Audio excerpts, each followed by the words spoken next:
आपका अपना channel India A1 news, जो रखे आपको A1। मेरे युवा साथियों, इस वर्ष देश 75वां गणतंत्र दिवस मना रहा है। ये ऐतिहासिक पड़ाव देश की नारी शक्ति के लिए समर्पित रहा। हमने कल कर्तव्य पथ पर भी देखा कि इस बार का आयोजन विमेन पावर के लिए समर्पित रहा।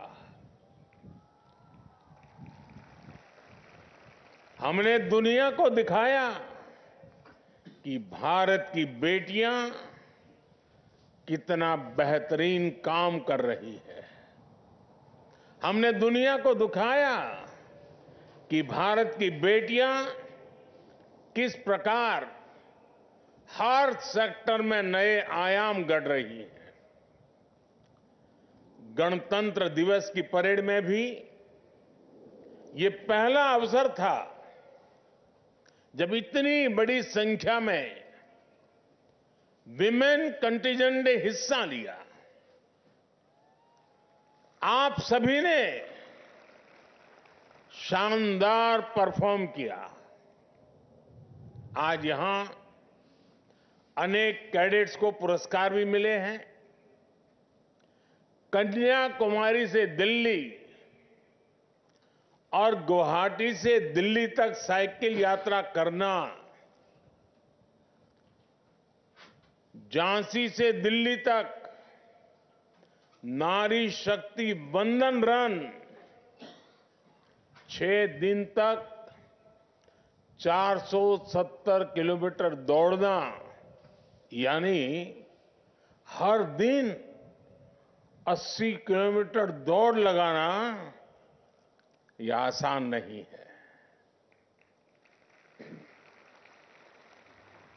ये विभिन्न आयोजनों में हिस्सा लेने वाले मैं सभी कैडेट्स को बधाई देता हूं। और जो साइकिल के 2 ग्रुप है, एक बड़ौदा और एक काशी। मैं बड़ौदा से भी पहली बार सांसद बना था और काशी से भी सांसद बना था।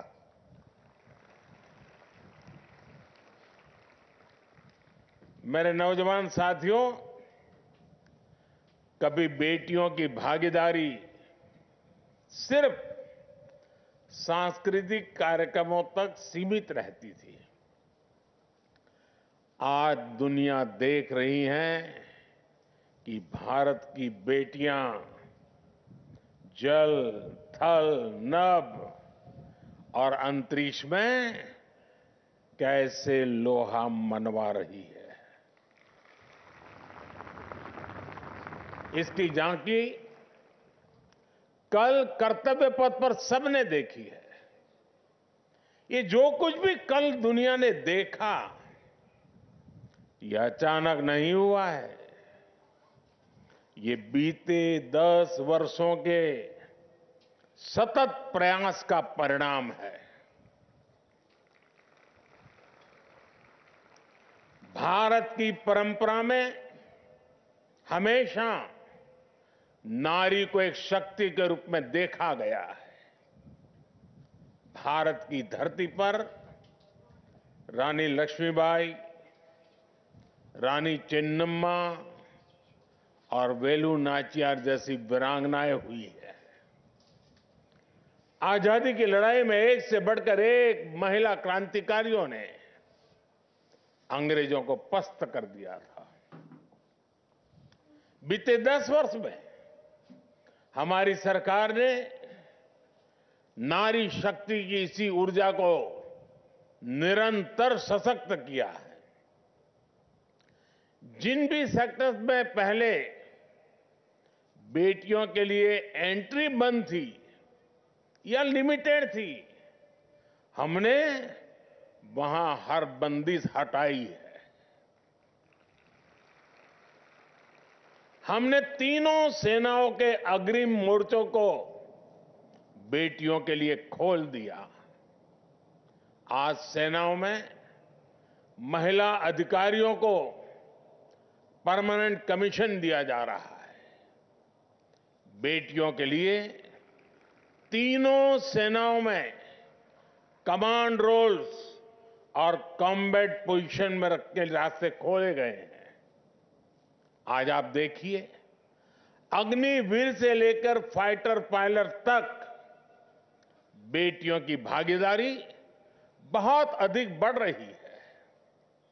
पहले सैनिक स्कूलों में भी बेटियों को पढ़ाई की इजाजत नहीं थी। आज देश भर में अनेक सैनिक स्कूलों में बेटियां पढ़ रही है। केंद्रीय सुरक्षा बलों में तो 10 वर्षों में महिला कर्मियों की संख्या 2 गुनी से अधिक हो चुकी है। राज्य पुलिस फोर्स में भी ज्यादा विमेन फोर्स के लिए राज्यों को प्रोत्साहित किया जा रहा है। और साथियों, जब ऐसे प्रोफेशन में बेटियां जाती हैं तो इसका असर समाज की मानसिकता पर भी पड़ता है। इससे महिलाओं के खिलाफ अपराध कम करने में भी मदद मिलती है। युवा साथियों, समाज के दूसरे सेक्टर्स में भी बेटियों की भागीदारी निरंतर बढ़ रही है। गांव-गांव में बैंकिंग हो, इंश्योरेंस हो, इससे जुड़ी सर्विस डिलीवरी में भी बड़ी संख्या में हमारी बेटियां ही हैं। आज स्टार्टअप्स हो या सेल्फ हेल्प ग्रुप्स, हर क्षेत्र में बेटियां अपनी छाप छोड़ रही है। युवा साथियों, बेटों और बेटियों के टैलेंट को जब देश बराबरी का अवसर देता है तो उसका टैलेंट पूल बहुत बड़ा हो जाता है। यही तो विकसित भारत के निर्माण की सबसे बड़ी ताकत है। आज पूरी दुनिया की ताकत भारत के इस टैलेंट पूल पर। आज पूरी दुनिया भारत को विश्व मित्र के रूप में देख रही है। भारत के पासपोर्ट की ताकत बहुत अधिक बढ़ रही है। इसका सबसे अधिक फायदा आप जैसे युवा साथियों को हो रहा है, आपके कैरियर को हो रहा है। दुनिया के अनेक देश आज भारत के युवाओं की प्रतिभा को एक अवसर के रूप में देख रहे हैं।